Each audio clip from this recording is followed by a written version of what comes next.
Et on le disait, au sein du PS, c'est l'heure des règlements de compte, en tout cas d'une mise à plat. François Hollande se trouve à la tête d'un PS coupé en deux et dans lequel Laurent Fabius a été remis en selle. Alexandre Carra et Pauline Revenaz. Hier soir, il y avait des socialistes heureux. Pour ceux qui ont refusé la ligne officielle du PS avec le non, tous les espoirs sont permis.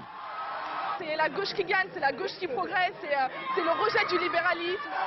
En l'absence de Laurent Fabius, Henri Emmanuelli est bien le héros de la soirée. Pour lui, le référendum, c'est déjà du passé. La prochaine étape, c'est 2007.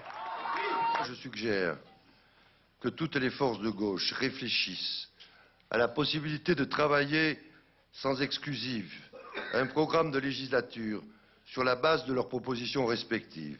Les Français rejettent la Constitution européenne. Au siège du Parti socialiste, ce n'est pas vraiment la même ambiance.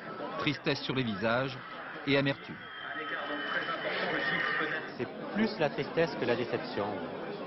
La tristesse par rapport aux camarades qui ont en quelque sorte trahi le parti, trahi le vote des militants.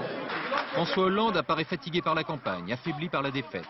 Dans la soirée, il appelle au rassemblement, mais ce matin, le ton est nettement plus offensif.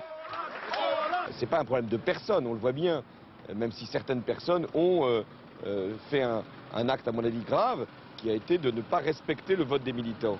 Mais là, on doit faire un choix politique, au meilleur sens du terme. Chez les Verts, joie et déception mélangées. Dans ce parti divisé, tenants du oui et du non avaient décidé de faire soirée commune. Là encore, tout s'appelle à l'union.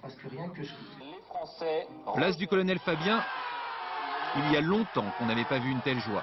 Marie-Georges Buffet sort renforcée du scrutin et les communistes espèrent avoir retrouvé leur place à gauche. Des projets ultralibéraux de Bruxelles.